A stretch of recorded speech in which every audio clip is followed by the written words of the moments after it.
How do you feel like your group is progressing so far through OTAs? You know, we're progressing. Each day we're trying to, you know, stack days together, successful days, you know, and, you know, I like what I'm seeing, you know, and this is a time for us to continue to get better, see some things from different guys, see what, you know, you get. Sometimes you get in as a receiver coach, you kind of see guys do one thing to their strength. You want to try to do some of their weaknesses and put them in situations and see can they adjust and see how they look in some of their weak points. And this is the time to do it. And a lot of guys have stepped up. What are you seeing from DJ? Very talented kid that loves to play football. I mean, very coachable. Gives you the speed that we were looking for outside. I mean, I think he's going to have opportunity to stretch the defense for us. You know, so I'm looking forward to it. You know, it's another pair of young legs that can run. Like when you just said that statement, I mean, what do you want to see that he needs to? You know, just the speed of the game for him. Continuing to play every play at a high level, at the speed. I mean, I know the SEC is a great conference. They play fast there, but here at the next level, you got to continue to play through a lot of things. You know, I get on him sometimes about coasting through breaks. You know, and you know that's part of being a young receiver, especially a young college receiver. A lot of times, you know, the quarterbacks in college have to see him open before they throw it, so he kind of coasts out of some routes. And here, it's on timing, it's precision. You got to come out running because Blake is going to throw it right out of your break. And you know, that's part of me getting on him, staying on him, and him doing the things that he needs to do to be the type of receiver we want him to be. Rashad made a tight catch in the red zone yesterday. Where's he? Hey, he's had a great offseason right now. I mean, I'm knocking on wood that he stays healthy because I feel like a guy like that has a lot of experience, able to make plays, that have made plays in this league before, can help us out. So you know, he's one day at a time. I tell him that all the time. One day at a time. Let's put a great day together, one day at a time. Is he way behind in terms, though? I mean, he hasn't played much the last 2 years. Does he have a bigger mountain to climb than some of the other guys? You know what? I tell them this: you all start at the same start line, and you got to go out and show everybody, you know, that you can help this team. I mean, each year is a new year, so this is a fresh start for him. He gets out in front of everybody and make plays when we're asking him to make plays, and he's doing it. And I think that his little experience that he had playing early really helps him right now. I mean, I think he's become a leader just because he's been here for a while. When you were scouting, go ahead. You go. When you were scouting Moncrief in free agency, what stood out to you, and what stood out to you so far during OTAs? You know what? I saw a really skilled receiver. You know, a guy that can really position himself and make tough catches. A guy that can create separation. You know, and now that I have him here, you know, I can see it. You know, some things that we cleaned up. You know, just different coaching. You know, stuff like that. Not saying it was wrong coaching in Indy, but just some different things that we like for him to do. And you know, being a skilled receiver and being able to play in multiple systems, it helps him. I mean, because you know, you can see him getting deep with his speed. You can see him creating separation on some stop routes. So I'm enjoying coaching him, and it's been fun.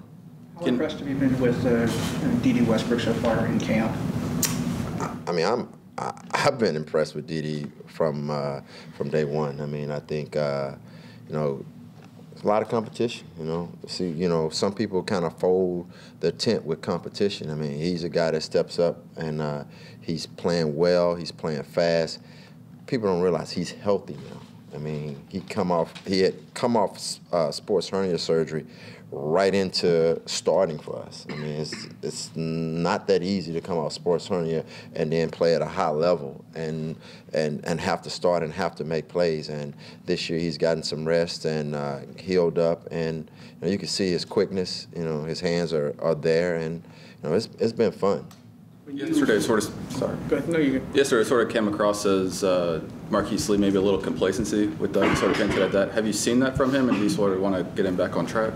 No, not really. I mean, he's coming off a knee surgery, in the off season. I kind of easing him into this. He's a catalyst of our group. Our group goes as he goes. I mean, he's a tough guy that's a leader.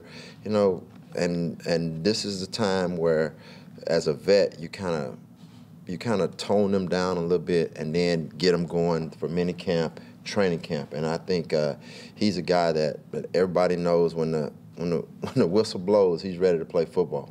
What's the national?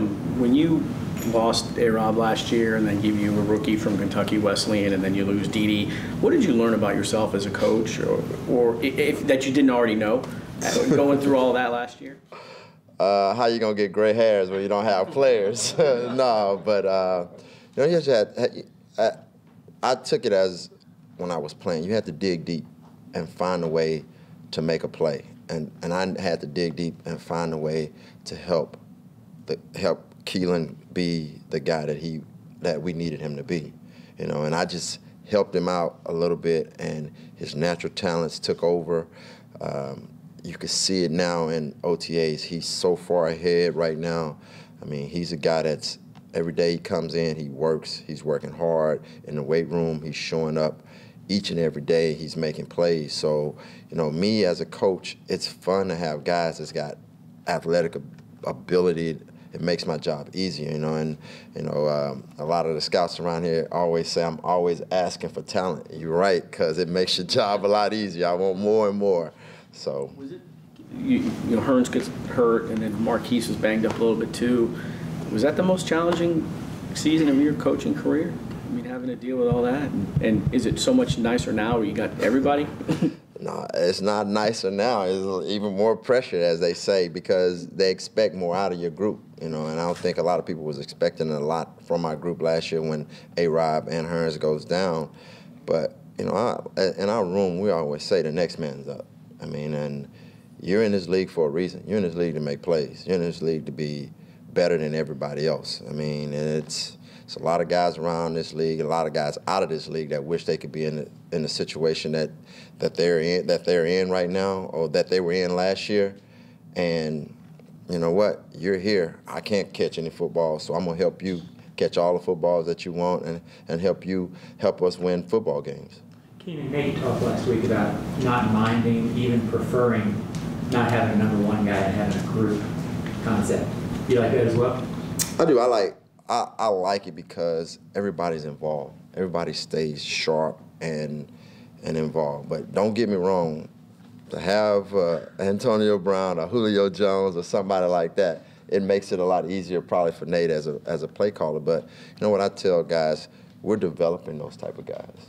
It's great to be able to have a group of guys that you can always count on any one of those guys to make a play. I mean, it's a little bit easier for him because he has a choice of different styles of receivers.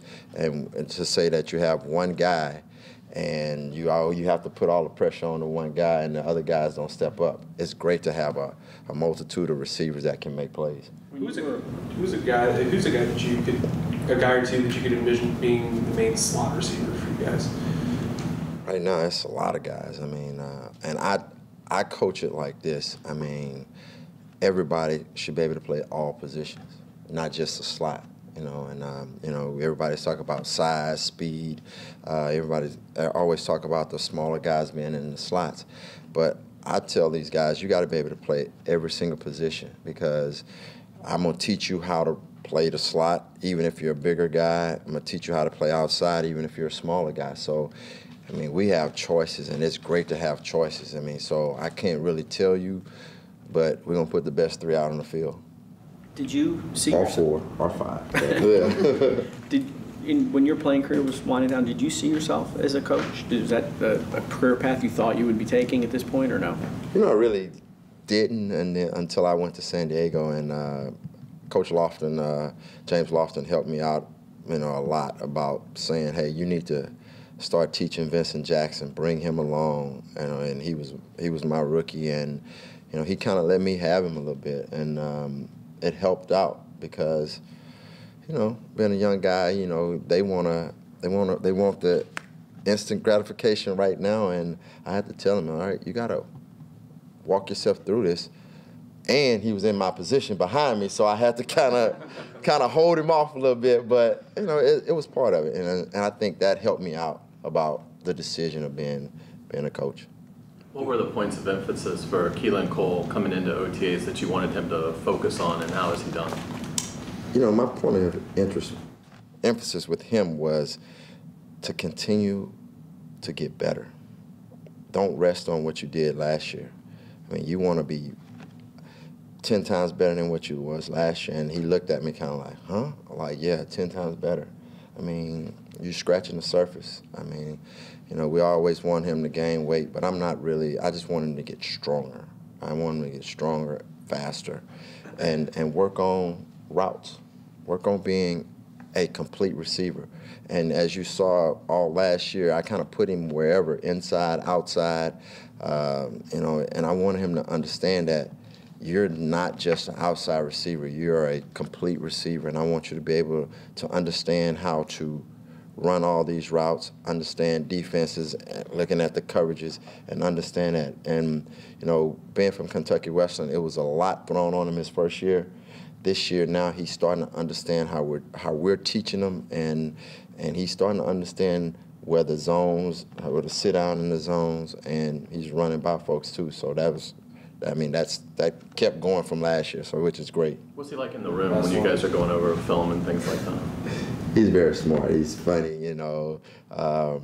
It's not a lot that I can get by him, you know. He studies his craft, which I love. I mean, and everybody, if they know me as being a player, I love smart players, and I try to make sure all my guys understand how and why we're doing this and what the defense is trying to do to them. And then if you know what the defense is trying to do to you, you got to be able to counter that like a great counterpuncher and come back and score. And that's what I like to try to teach those guys, and he's been doing great, and that's what he does. Thanks, Coach. Thanks, All right.